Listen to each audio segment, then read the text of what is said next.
Good to be with you all. Thank you for coming. I look forward to talking. I want to give a brief outline of the landscape on the Senate races, and then I do want to know what's on your mind. So I can talk about any specific race in great detail. I've been covering them day in and day out for 2 years now, since the presidential campaign ended, and we're in the home stretch. 3 weeks left. Headed to Iowa this afternoon, where there's a big Senate debate on Saturday, and so there was a lot of time where there was a lot of uncertainty. Now things are falling into place. So I'll talk about the Senate map, then I can talk about whatever is on your mind, whether it's races or how issues are playing, what's coming up where, what is likely to happen in the various races. The state of play, of course, is that the Republicans need to pick up 6 seats to win control of the Senate. Right now is too close to call. It really could go either way. Everyone agrees that the House of Representatives is not in play. There are a couple really good governor's races, which I can talk about if you're interested in, but everything is really about the Senate. What is the control of the Senate going to look like?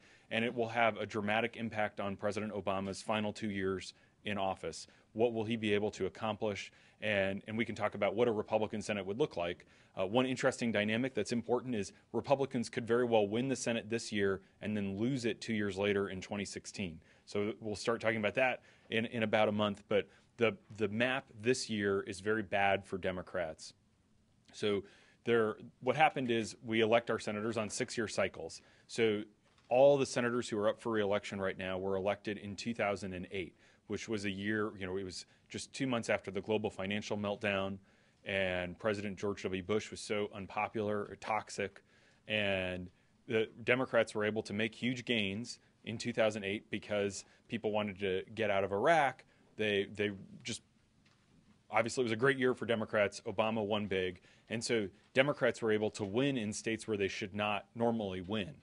Democrats won. Elizabeth Dole, Bob Dole's wife, lost her seat in North Carolina, a fairly conservative state. And Democrats got elected in places like Alaska, Arkansas, Louisiana, very conservative places. And so now Democrats are defending those seats in those states.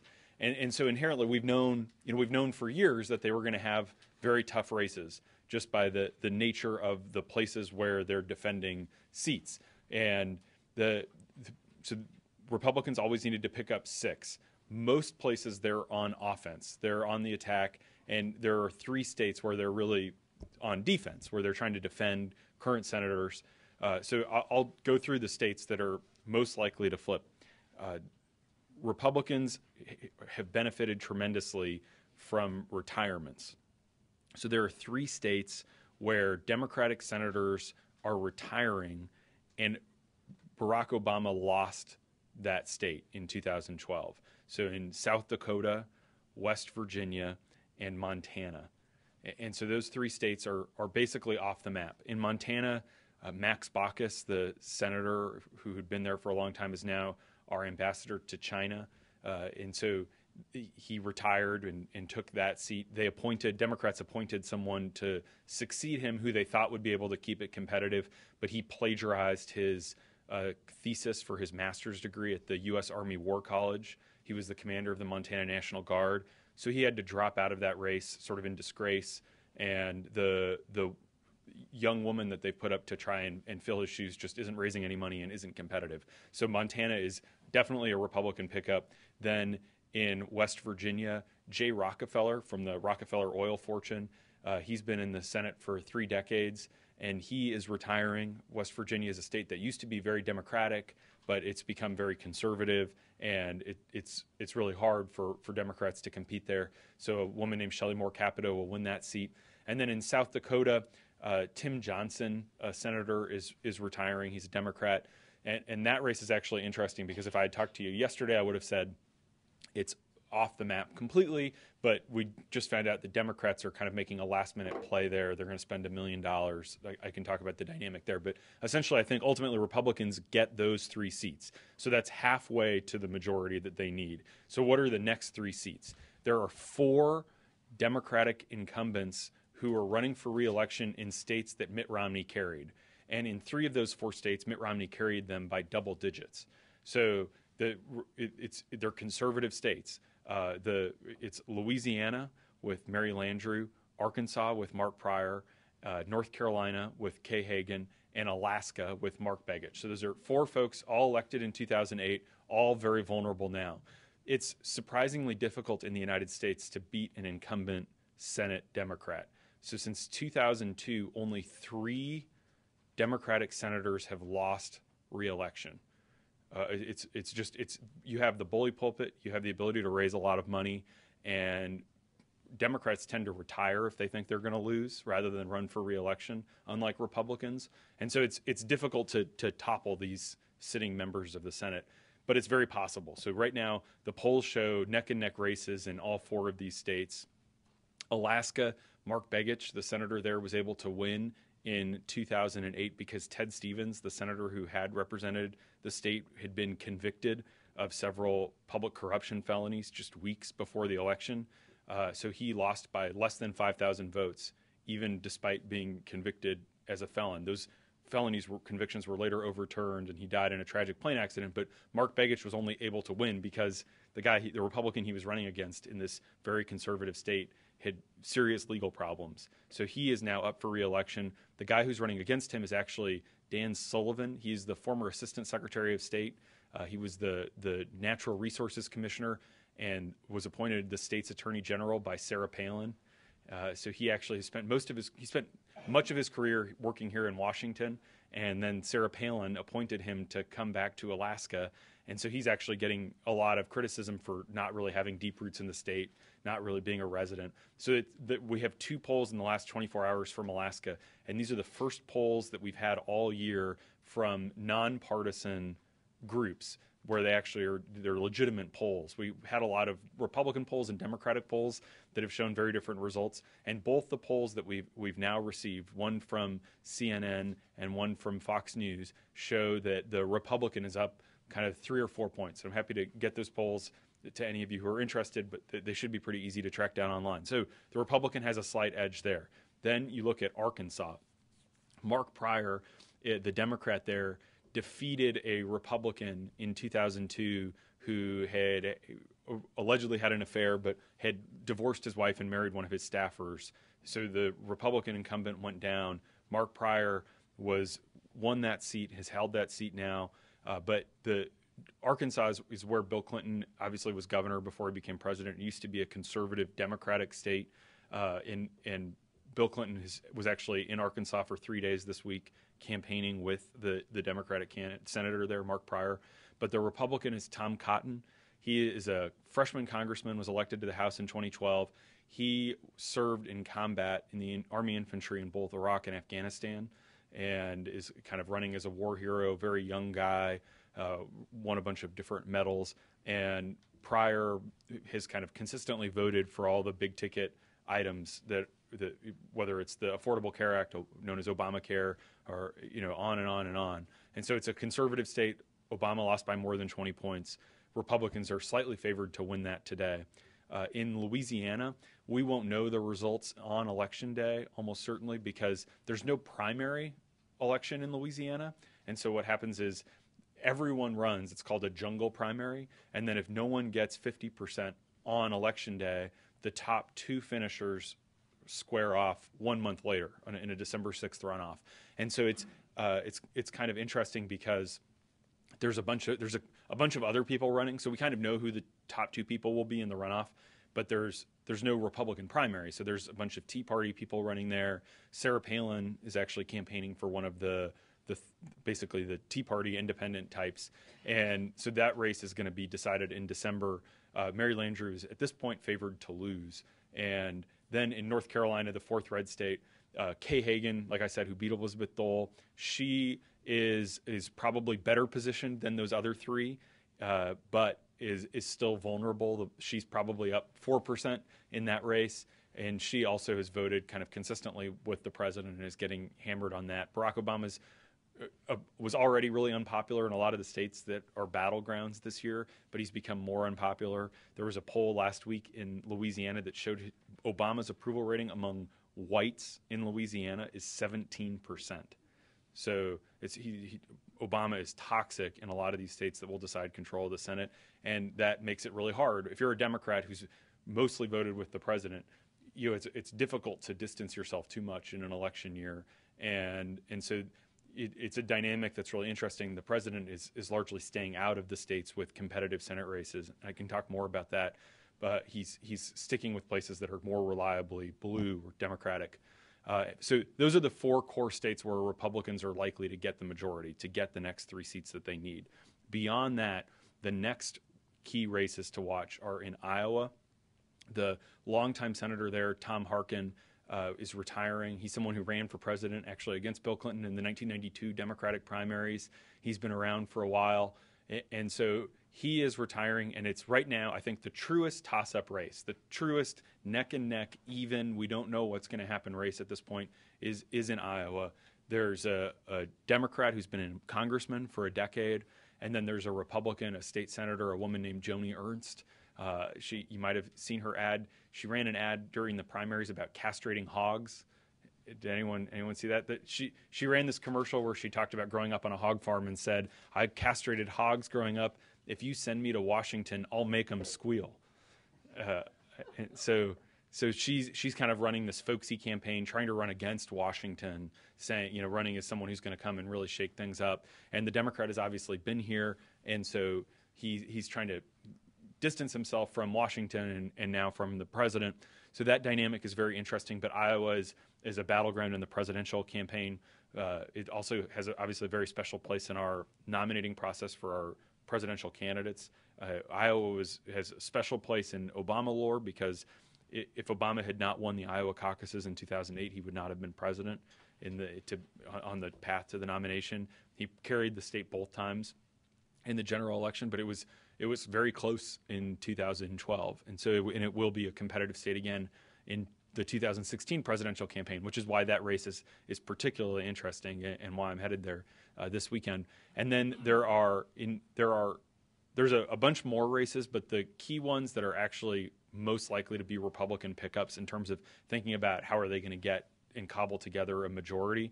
In Colorado, Mark Udall was elected in 2008, and he is now very vulnerable. The guy running against him is named Cory Gardner. He's a congressman from the Denver area. I'm sorry, he's actually not from the Denver area. He's from his district now kind of comes up to Denver. But so that race is very close. But Colorado, unlike some of these places like Louisiana and Arkansas, is more Democratic. It has a very large Latino population and a younger population. They've legalized marijuana there. And so it's not as socially conservative. There are some very socially conservative pockets. That race is largely about women's issues right now because Cory Gardner, as a state legislator and as a congressman in a very conservative district in a relatively kind of moderate state, has been supportive of a lot of very restrictive laws on abortion. And so all the Democratic ads are hit him on that. And he's been running a lot of very defensive ads about women's issues. So that race is likely to turn on what sort of Republican-minded independent women do in the Denver suburbs. So there's actually, if you look at a map of Colorado, Denver is right in the middle of the state, and there's a C around Denver where you can see election by election. If it's a red C, that means Republicans won the state, and if it's a blue C, that means Democrats won the state. Republican red, Democrat blue. So that race is very fun to watch. It's really interesting. The candidates are very interesting personalities. Then the next likeliest Republican pickup is in New Hampshire, another state with a special lore in American politics. Scott Brown, who picked up Ted Kennedy's seat in Massachusetts in 2010, he lost to Elizabeth Warren in 2012 in Massachusetts. And then last year, he moved from Massachusetts next door to New Hampshire, became a resident of New Hampshire last December, and then 2 months later announced that he was going to run for Senate in New Hampshire. And so New Hampshire is a much more kind of middle of the road state than Massachusetts, which is really Democratic. And he's a moderate Republican. He's running as someone who's pro-choice on abortion. He's trying, but he's supported an assault weapons ban in the past, and so he's supportive of gun control. And that's an interesting dynamic. Jeanne Shaheen, the Democrat in that race who's up for re-election, she's the only woman in U.S. history to have been elected both a governor and a senator. So she served 3 terms as governor of New Hampshire and then was elected to the Senate. And so she's been on the political scene for 4 decades, an interesting personality. She ran Jimmy Carter's New Hampshire campaign when he ran for president in 1980. Worked in the Democratic primary actually against Ted Kennedy, and she is someone who's been on the scene for a really long time in that state. She was on Al Gore's shortlist to be vice president, and now just in this anti-Obama year, she's in danger of losing to this guy Scott Brown, and so then on the flip side, and I'll start to take questions soon. I just want to kind of touch all these races. The 3 races where Democrats are on offense. In Kentucky, Mitch McConnell, the Senate minority leader who would become the Senate majority leader if Republicans pick up 6 seats, is in a very difficult race against a 35-year-old named Allison Lundergan Grimes. She's the Secretary of State. Her dad is close friends with Bill Clinton. And Mitch McConnell was elected to the Senate in 1984. He's been there for 3 decades. And so that race is kind of, there's a lot of frustration with Washington across the country in both parties. People, the 2/3 or more of Americans in every poll think that the country is headed on the wrong track. And the Democrat in that race is saying Mitch McConnell is why. In other races, everyone's blaming Barack Obama for frustration with the direction of the country, the feeling that the economy is recovering, but it's a jobless recovery. And in Kentucky, she's trying to pin it on him. He's not particularly popular. He's not really unpopular, but his approval rating is about 40% in a lot of polls. So you have to find a way to win re-election with 40%. So that race is particularly negative, and she has been attacking him for being this DC insider who votes to raise his own pay, has been here forever, and then he is attacking her as a pawn or a rubber stamp for Barack Obama. And so all the ads are, really kind of nasty in that race. And it's been a race to the bottom. Ultimately, McConnell is likely to win that race because he has so much money. She's been able to raise a lot, but he could lose, which would, while unlikely, would create a very interesting leadership fight here in Washington in December and January about who would lead Republicans. There's 2 or 3 guys that want the job, but no one wants to say that they want that job right now because he's obviously in this very tough race. The other 2 are Georgia, in Kansas, and in Georgia, Michelle Nunn is a Democrat.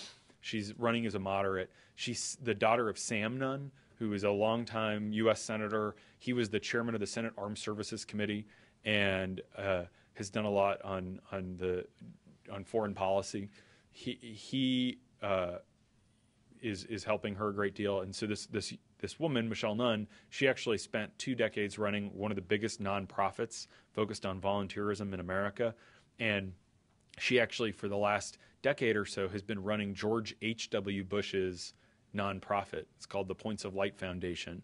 And so she stepped down from this nonprofit that is actually still chaired by George W. Bush and Jeb Bush's brother, Neil, and Bush 41's son.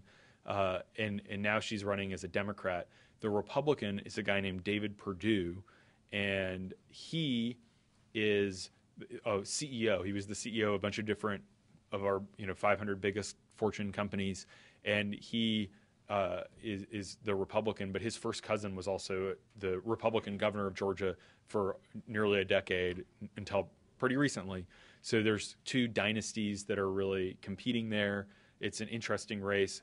Georgia's a Republican-leaning state, so he's likely to win. But the woman, the Democrat, has a very interesting story to tell, and that state, because of a growing Latino population and a large African-American population, is very competitive for Democrats. And then in Kansas, that's one of those things where Kansas is one of the most conservative states in the country, but the senator there has hardly spent any time at home. He has been working in D.C. as a staffer on the Hill since the 1960s. He was in the House of Representatives for a really long time, and he's been in the Senate now since 1996. And he rented a lazy boy chair in the home of a supporter for his residence. And so he doesn't have a house of his own back in the state that he represents. And he's also he's someone who's not kind of a firebrand conservative, and it's a very conservative state.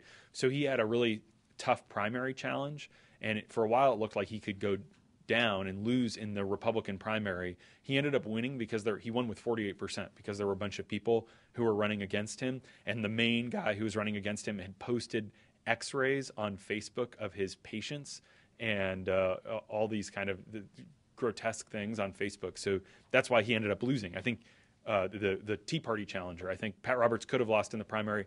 He wins the primary narrowly, and there's an independent candidate who's a young guy who's really rich, hasn't taken positions on anything, basically, has said very little, and is running as an independent who just wants to go be very pragmatic and try to make Washington work. And because he was doing so well, the independent, the Democrat actually dropped off the ballot. So there's no Democratic candidate in the Kansas Senate race. So it's this independent against this kind of old senator who has a lot of residency issues and is sort of seen as disconnected from the state. So that should be a safe Republican seat because it's a Republican-leaning year, and it's a very conservative state. But he's very vulnerable, and a bunch of recent polls show that the independent is actually leading right now. And so national Republicans are very nervous because if they lose Kansas, that means they have to pick up one more seat somewhere else to get the majority and control of Congress. So they've sent all sorts of money into Kansas and all sorts of the most talented operatives to try and pull Pat Roberts across the finish line. So that is also an interesting race. Anyway, that is sort of a review of all the key races on the landscape. I want to be as helpful as I can, whatever's most interesting to you, whether it's races or people or personalities or what issues are important or how President Obama is playing, the role of outside money, anything like that that's at play in these races. Please wait to get microphone, and when you get it, please state your name and your media organization.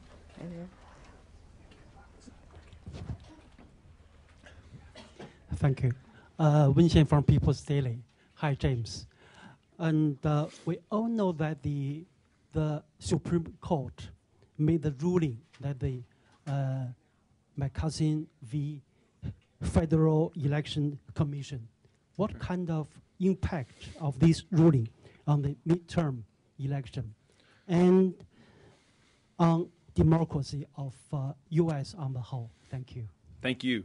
More money will be spent on the campaigns than ever before. We have record-breaking sums. The real big decision was the 2010 Supreme Court decision in Citizens United that dramatically changed the campaign finance landscape and allowed basically unlimited dark money to be spent on our campaigns. And as a result, there are a lot of different kind of shadowy entities that can spend millions of dollars in these races, and we don't know who is funding them until after the election is over. The McCutcheon decision this year, at the time, I think it was overplayed by people in terms of its significance. It probably means a little bit more money, but there's already going to be a lot of money. One of the big trends we've seen this year is, in America, the rule of thumb used to be that in odd-numbered years, you got stuff done. And in even-numbered years, you ran for re-election. And, so our elections are every 2 years, and presidential campaign every 4 years, and then these midterm elections in between them. And increasingly, we have a permanent campaign. People never stop running for re-election. And as a result, the money is spent all the time. And so what happened after the Citizens United decision in 2010 is Republicans were very good at playing the outside money game. So they created these super PACs like American Crossroads, and they spent a lot of money, and it helped Republicans do really well in the 2010 elections. And so in 2012, Democrats said, we're not going to get beat at the super PAC game again. And so then they worked really hard to raise a lot of money and did really well. And as a result, you kind of have had this arms race when it comes to spending. And because so much money is spent in the fall campaigns, in a lot of these states, the nature of the map, as I explained it, the places that are going to decide who controls the Senate actually have a very small percentage of the total American population. So Alaska, only has one member of the House because there's just not that many people there. It's a few 100,000 people. And so there's just not that much airtime on Alaska television. You know, it's two media markets. It's Anchorage and Fairbanks. And so in the fall, if you have a lot of money that you want to spend on these races, there's only so many commercials you can reserve. And every commercial is about politics in some of these races. And so what has happened is these outside groups have said, well, we don't want to wait till the end because every ad is going to be about politics. So let's run advertisements really early. And so one of the big storylines this cycle is in Arkansas, for example, there have basically been political ads running nonstop since the spring of 2013 for an election in November of 2014. And there have been some of the main Democratic outside super PAC has been running ads basically nonstop since September of 2013.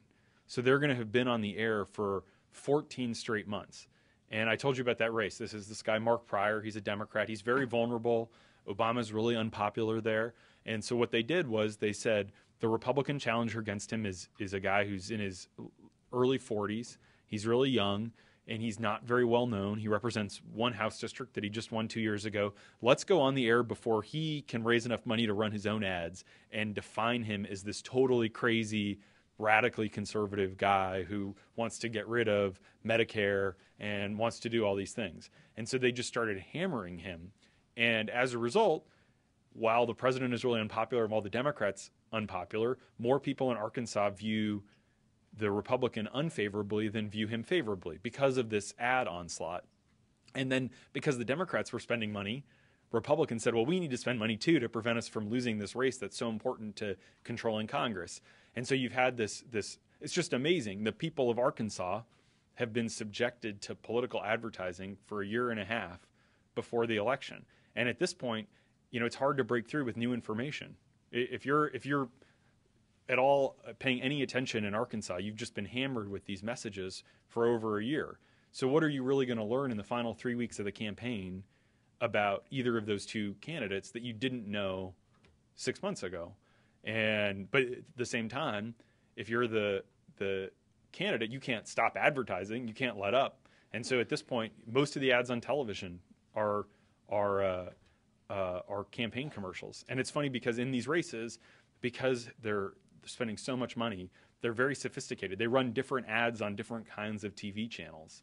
So there are ads that are very directed at young women running during certain shows on Bravo, and there are ads directed at people who like to go hunting from both sides during certain shows. And so this isn't new this cycle, but because there's just so much spending, you have a lot of kind of slicing and dicing. And despite all that money, $400 million was spent on Senate races alone before Labor Day of this year.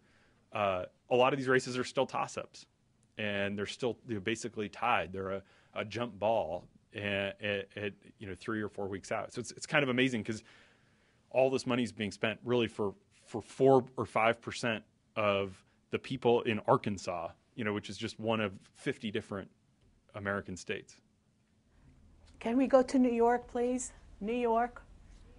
Yes, Stéphane Bussard, Swiss Daily Le Temps. Thank you for this conference. I have two questions. The first one is, you were talking about the dramatic impact that would have a loss of the control of the Senate by the Democrats.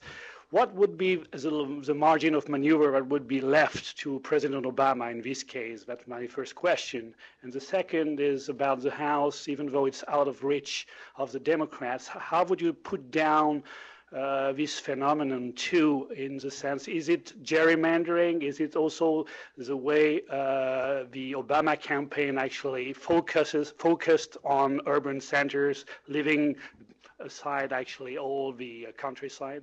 Thank you. Yeah, on the first question is, what would Obama be able to get done if Republicans take control of the Senate? It's an interesting question, and it's currently what everyone is talking about. Republicans, I think, so Republicans are going to have to defend Senate seats in 2016 in very blue places. So there's a Republican senator who's up for re-election in Pennsylvania and Wisconsin and New Hampshire and a bunch of places that are just going to be very hard for a Republican to win. And so I actually think that Republicans will be eager to work with Obama on passing stuff, because these senators want to go home to these states where the president is actually not that unpopular and talk about their ability to work across the aisle and actually get things accomplished. And President Obama, who doesn't want to become a lame duck, is eager to work with Democrats to make big deals so that he can kind of have accomplishments that he can point to.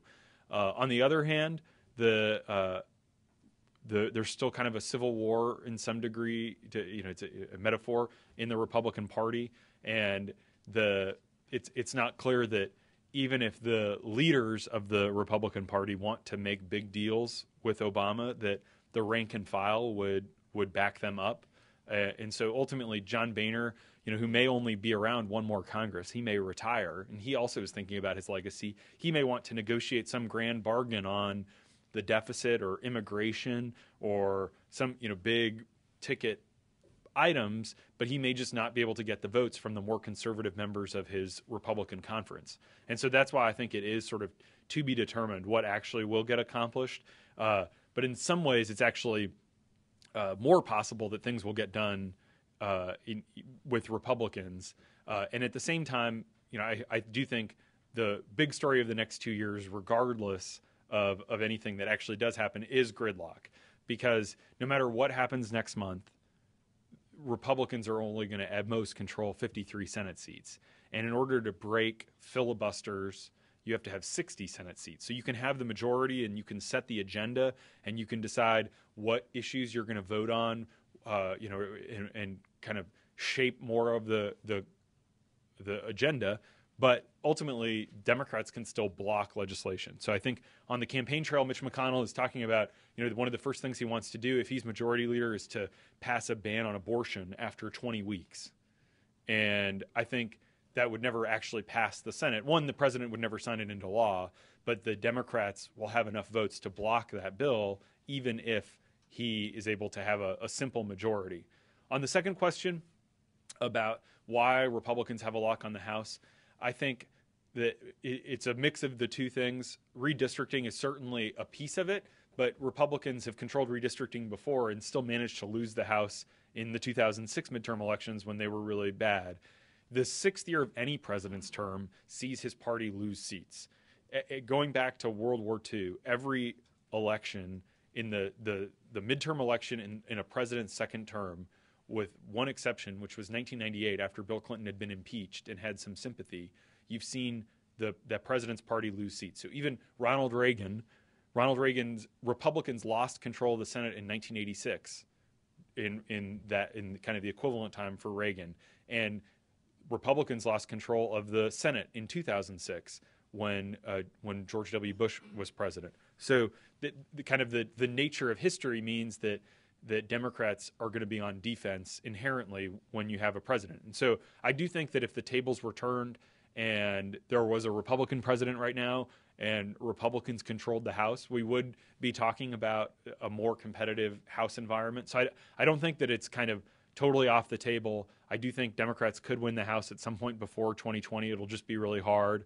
And I do think it is, Democrats are kind of an urban concentrated party and Republicans are a kind of suburban rural concentrated party. But one of the keys to President Obama's success has been that he's been able to actually perform pretty well in suburban areas that Republicans are going to have to find a way to win if they're going to want to win the presidency in 2016. Thank you.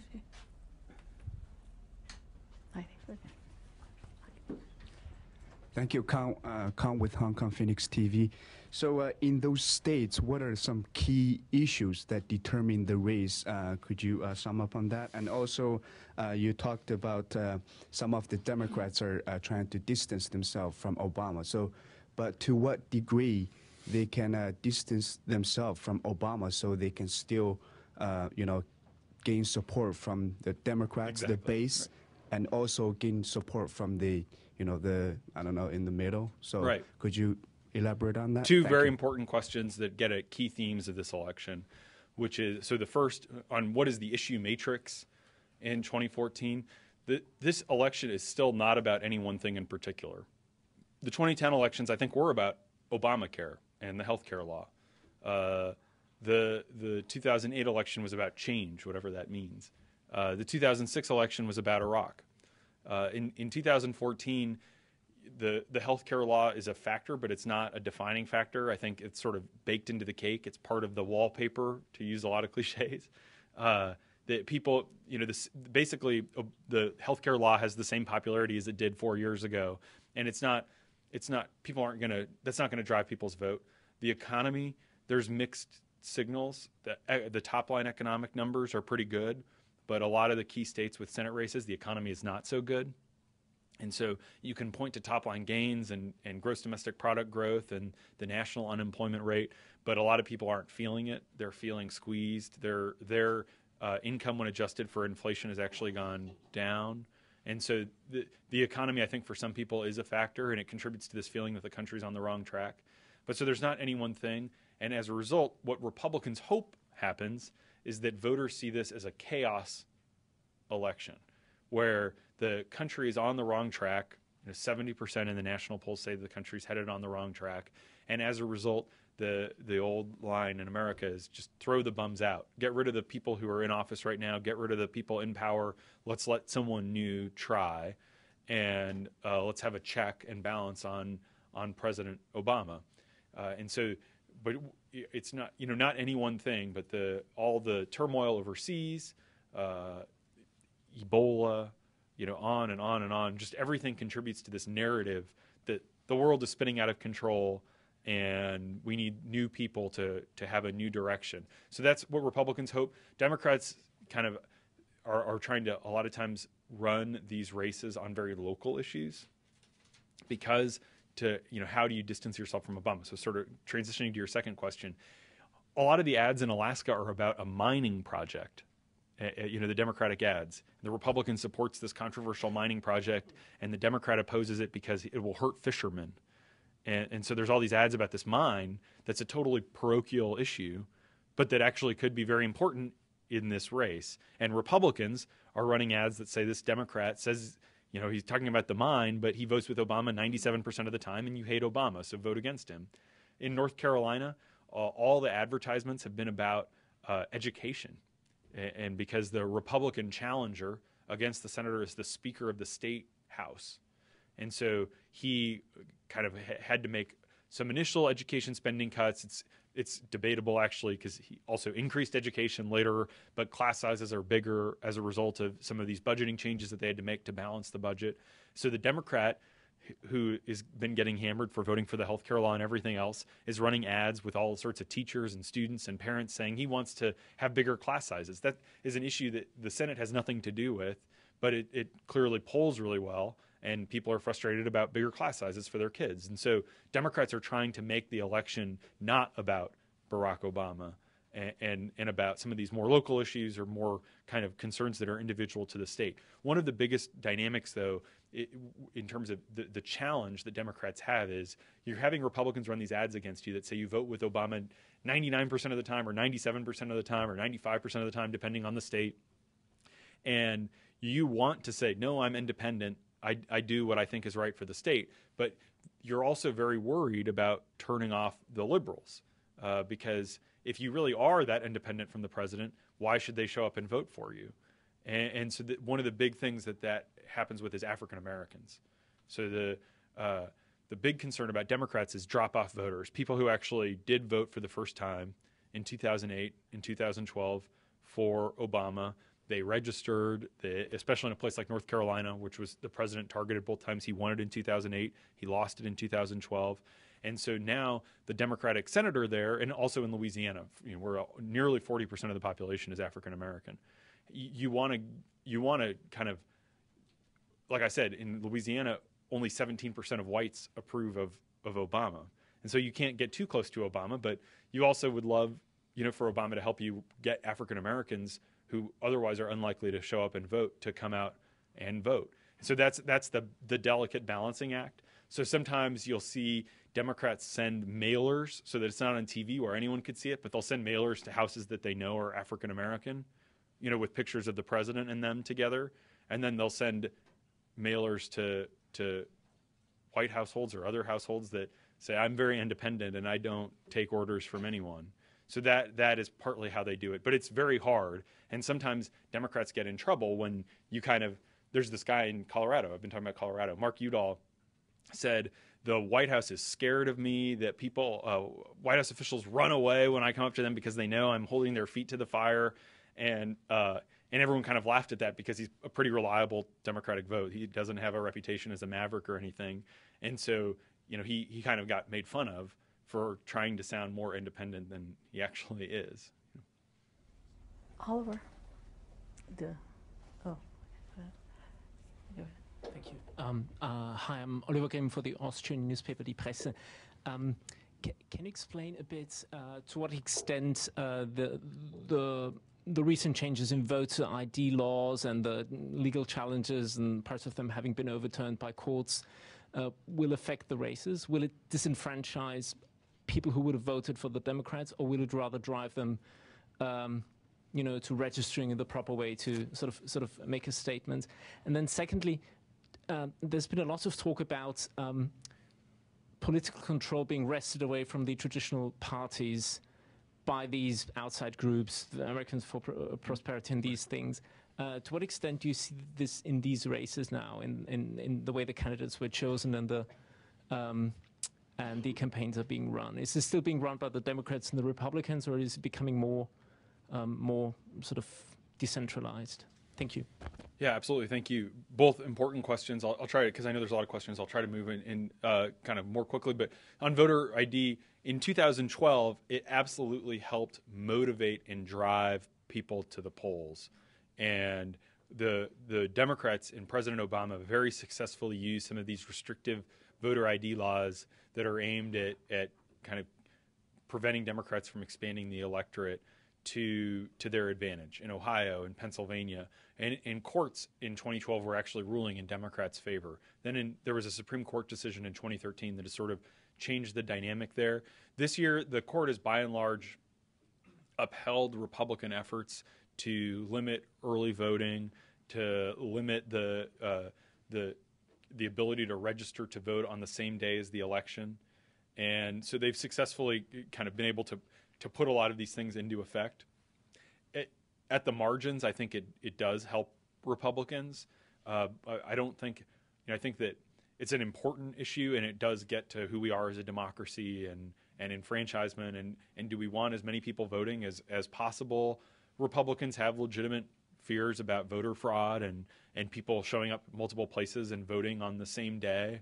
You know, if you can register to vote when you show up at the polling place, you actually, I mean, in theory, could go to 4 different polling places and register and then vote. And Republicans say that it's common sense that you should be required to have an ID card, you know, that you should show a driver's license to be able to vote, because otherwise you could come and say, you know, you're someone else and cast their ballot and not be punished. So Republicans aren't just doing this to try and restrict African-American turnout or the turnout of the poor, or they actually feel like they have real genuine reasons that they're trying to do it. I do think that it does sort of help galvanize the African-American community.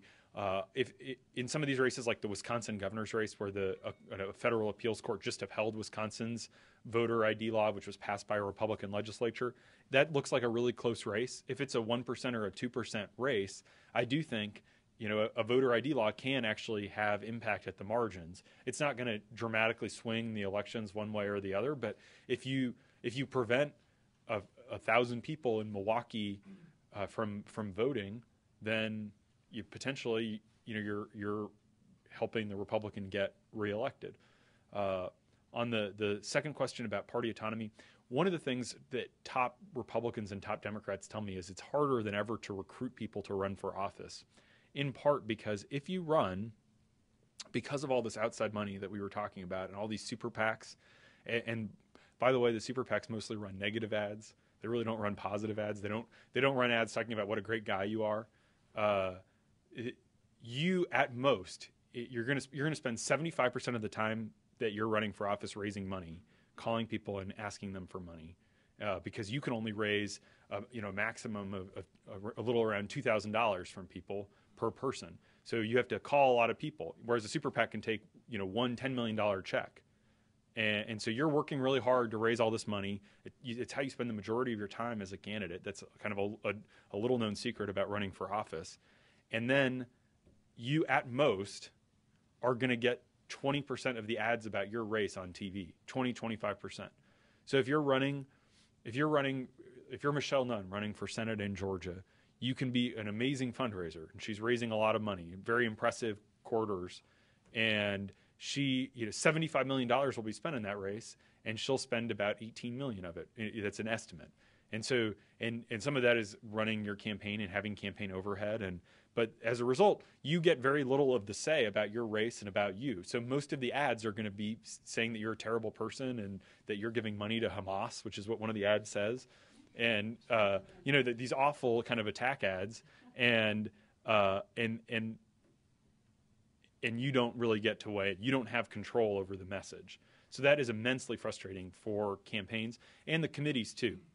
So technically, legally, the courts require that these super PACs be independent from the parties. So it's actually illegal. It's a serious crime to coordinate spending between the official Republican committee and American Crossroads, or Americans for Prosperity. Now, there's certain things where you can talk about some stuff but not other stuff, and a lot of these people know each other socially. It can be kind of an awkward dance. Sometimes the same political consulting firm will have people behind a firewall where they'll be sitting in a cubicle, and one person will be working on the super PAC and one person will be helping the campaign, but they're not allowed to talk about it, because if they do, it's a crime.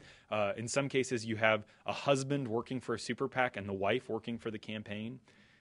Which is kind of in some ways like a laughable farce sometimes, where really the husband and the wife aren't talking about these things. Hopefully they're not putting it in an email, but what are you how are you really gonna get at it? And so sometimes it is a little bit silly and preposterous, but there's no question that the party committees are less powerful than ever before. In the 1970s, the Republican National Committee and the Democratic National Committee had just so much more influence over spending, and so much more of the percentage of political spending came from those core committees. They still matter, they're still relevant, and they still get to kind of drive the conversation and set the agenda, but they're less powerful than they have been. Please limit yourself to one question so we can get other people to ask. Yeah. My name is Song Chul-Ri with SBSO Broadcasting System from South Korea. I'd like to ask if there is any single most important variable or factor that can affect the general atmosphere for the elections during the remaining 3 weeks and a few days, and what is it? And second question is there any card President Obama can play for the Democrats to keep Senate? Yeah, so the word we use for it is, what's the October surprise? What's the thing that's going to happen in October that we can never expect? And there's always something. In 1962, it was the Cuban Missile Crisis. No one, that changed the dynamic of those elections. I think some people think the Ebola outbreak on American soil might be an October surprise. I don't know what political impact that has. In ISIL, yeah, I think that is that traditionally American elections don't turn on foreign policy unless it's get the troops out of Vietnam or get the troops out of Iraq.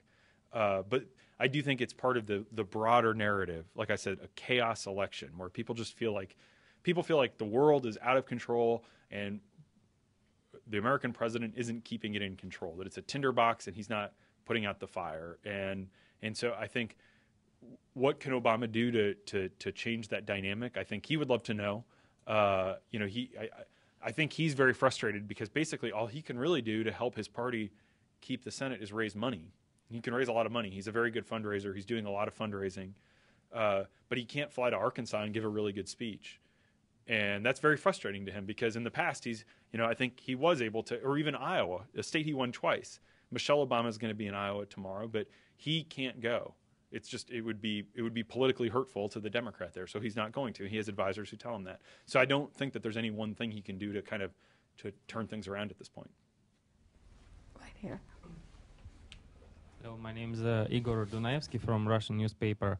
I recently seen a commentary by conservative Charles Krauthammer in media. He basically was saying that losing Senate wouldn't be so much frustrating for Obama because he lost his possibility to push the agenda when he lost in the House. Right. But on the other hand, it will give Republicans the chance to push their agenda and prepare themselves for 2016 elections because they can win the Senate now just blaming Obama, but to win the presidential race in 2016, they need some positive agenda. What you are saying is, from what I understood, that Republicans, even winning the Senate, will not have like a filibuster possibility. Right. So, from your point of view, what is the advantage? So, for what advantage will Republicans get if they win the Senate? Well, so I think Republicans will be able to they'll have a lot more control over the budget, for example, on government spending. Obama's going to have to negotiate. If Mitch McConnell is the Senate Majority Leader, the White House has to negotiate with Mitch McConnell.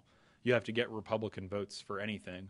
And as a result, in order to get Republican votes to keep the government running, you're going to have to compromise and make agreements that you wouldn't otherwise make. So at the practical level, you do get to shape the conversation. There would be a lot of show votes if Republicans control the majority of the next 2 years. I think you'd see a vote on trying to restrict the Environmental Protection Agency from regulating carbon emissions related to global warming.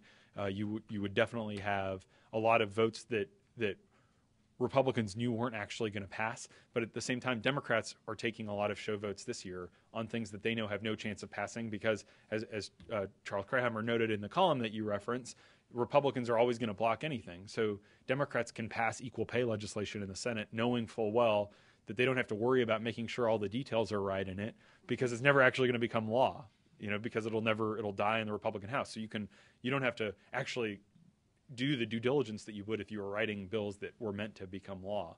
So there are a lot of Democrats I talk to in the Senate who hope that Republicans win the Senate because it will give them a chance. The Republicans were successful in 2010 running as what now many Republicans admit was the party of no.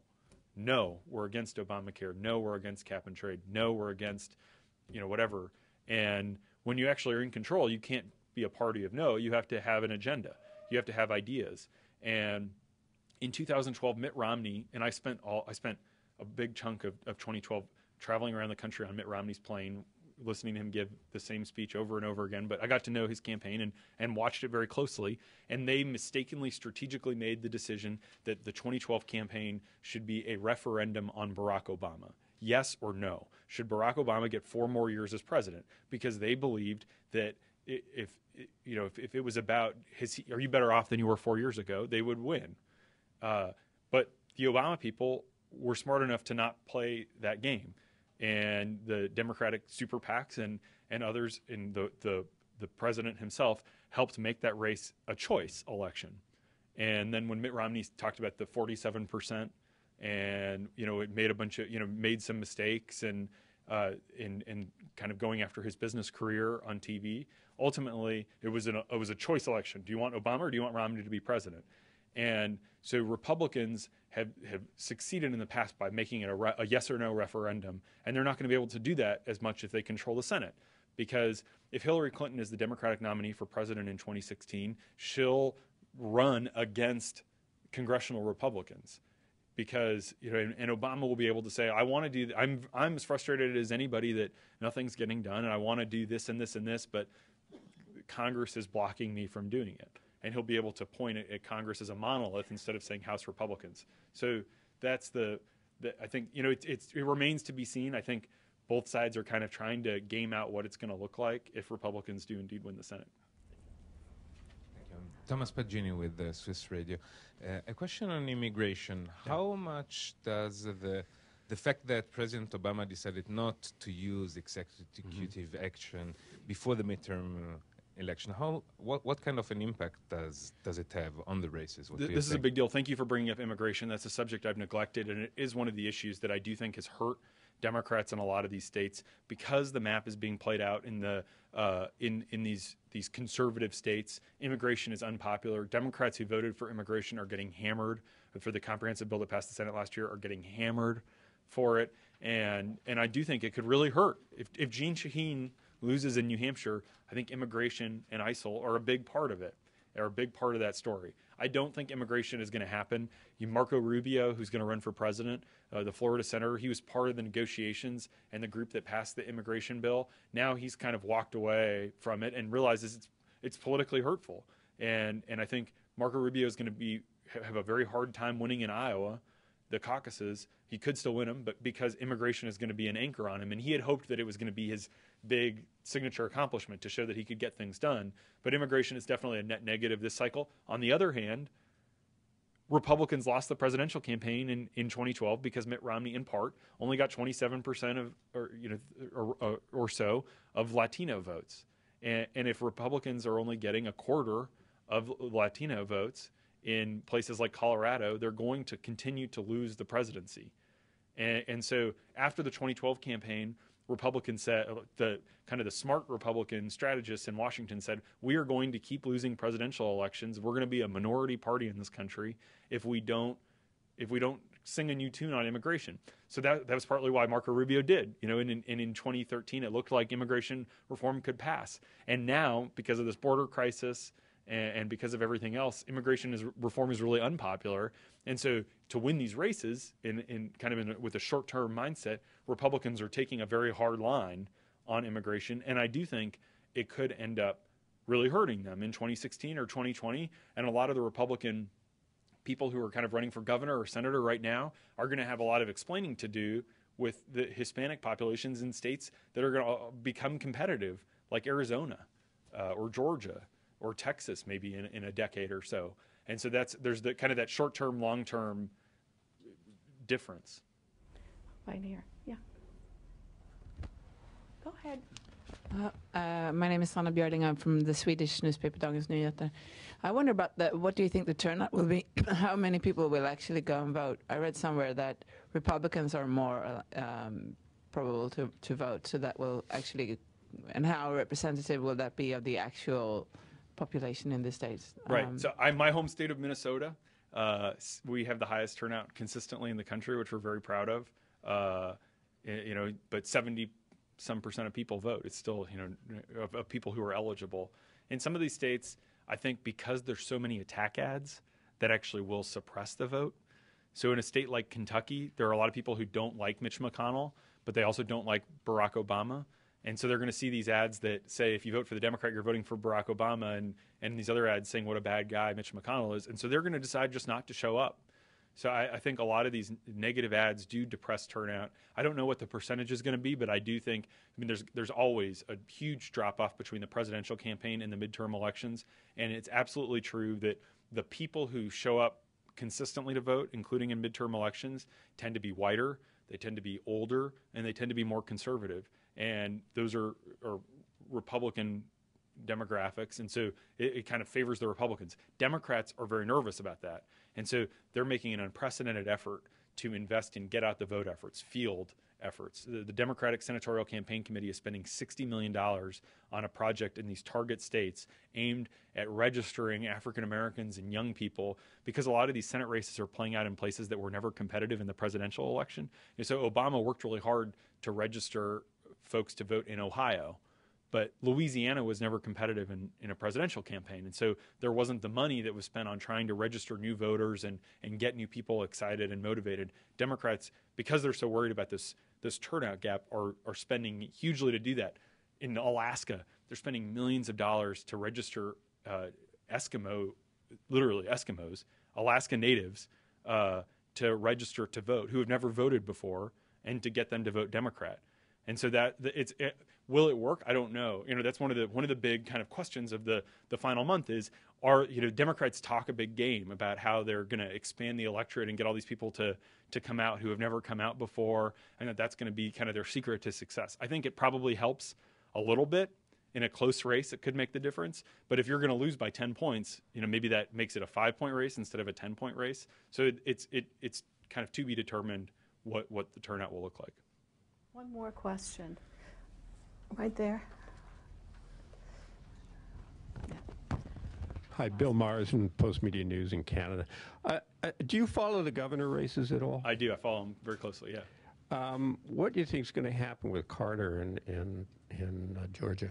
Yeah, so real quick, in the governor's races, there's a lot of really fun ones. I wrote a piece last week ranking the 10 most vulnerable incumbent governors. So there's actually a bunch of governors who could lose, which is an interesting story that is actually significant because someone like Scott Walker, who everyone knows from taking on the unions, is vulnerable in Wisconsin.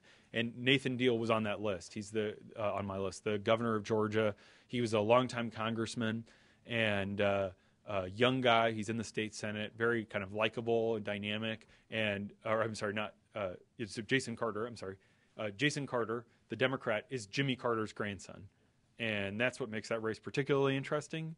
The thing is, like, Nathan Deal's not that unpopular. He's not as unpopular as someone like Sam Brownback in Kansas right now.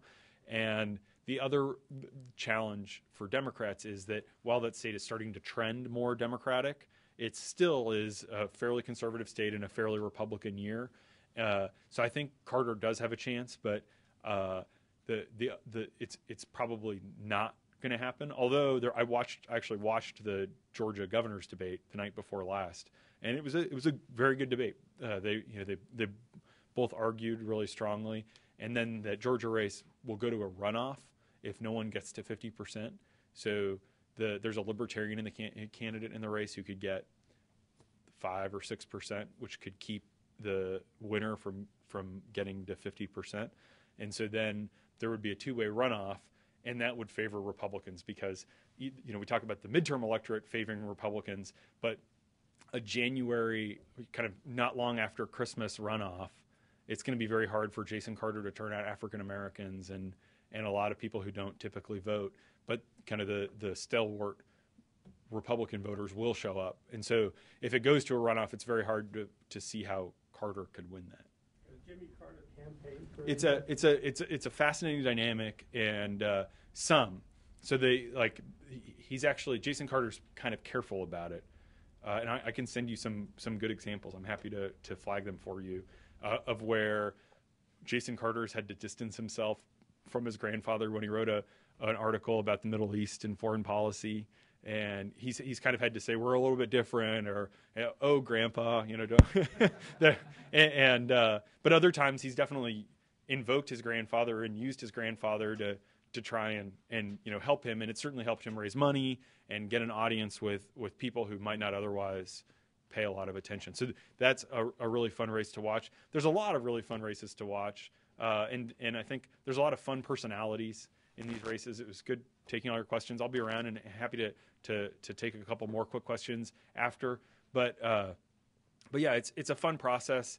These races are exciting, and I know I kind of sometimes gave a cynical view of it, but when you go out to these races and you talk to voters, while there are relatively few states that are deciding what's going to happen, in a state like Iowa, people are paying close attention, and it is kind of cool because a lot of people are following these races closely, and they are watching the ads and they're watching the debates that are now on basically every night, and it's kind of it's neat because this is when people get to choose their leaders, and it does have an impact, it does matter, and so I love my job. Thank you so much for your time and for your questions.